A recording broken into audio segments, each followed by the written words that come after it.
வணக்கம். நிலையாமை அதிகாரத்தின் 8வது குறளை நாம் பார்க்கலாம். வள்ளுவர் இந்த நிலையாமையை எத்தனை அழகாக ஒவ்வொரு சின்ன சின்ன விஷயமா பெரிய விஷயங்களோட சேர்த்து எல்லாத்தையும் கலந்து நமக்கு அழகாக சொல்லி தராரு. உலகில் நிலையாதனது எதுவுமே இல்லை என்பதை உணர்ந்து கொண்டு நீங்கள் உங்கள் வாழ்க்கையை வாழுங்கள் அப்படின்னு சொல்கிறார் இல்லையா? நாம் அதையும் கருத்தில் கொள்ள வேண்டும். ஏன்னா நம்மளுடைய நன்மைக்காக அவர்கள் எல்லோரும் இந்த மாதிரி நல்ல செயல்களை செய்து சென்றிருக்கிறார்கள். அப்போ அதில் ஒரு துளியாவது நாம் பார்க்கணும் இல்லையா? இப்போ அதை பார்க்கலாம்.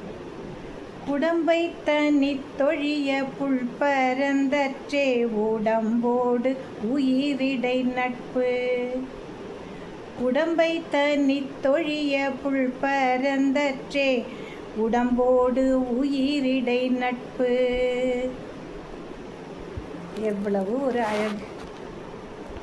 ஒரு சின்ன குருவிக்கும் இல்லைன்னா எந்த பறவையாக இருந்தாலும் முட்டையிலேருந்து வெளியில் வருது. அது என்ன பண்ணுது? முட்டை ஓட்டை உடச்சிக்கிட்டு வெளியில் வந்துடுது. ஆனால் ஓடு அப்படியே இருந்த போது புல்லுன்னா பறவையானது பறந்து போயிடுது. அதே போல தான் நம்முடைய இந்த உடல் நம்ம பார்க்குறோம் இல்லையா? இந்த பரு உடலானது முட்டை ஓடு போன்றதும் அதில் இருக்கக்கூடிய உயிர் பறவை போன்றது.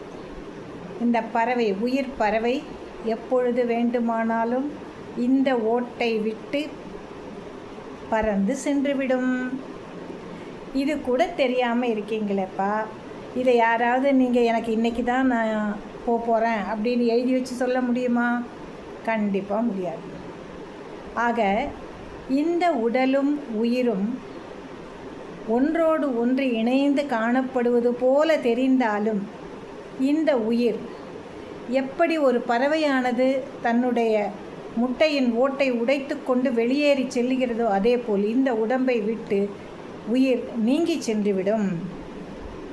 இதுவே நிலையாமை. அந்த நிலையாமை தன்மையை உணர்ந்து நாம் அறச்செயல்களை எந்நாளும் செய்து நம்மை காத்து கொள்ள வேண்டும். எப்போ இந்த முட்டைக்கூடு உடையுதுன்னு நமக்கு தெரியாது. ஆக நீங்கள் அனைவரும் இந்த நிலையாமை என்பதன் உண்மையான பொருளை உணர்ந்து செயல்பட்டால் எப்பொழுதும் எங்கும் அறமே நிலைக்கும். இதில் எந்த மாற்று கருத்துமே கிடையாது. நன்றி.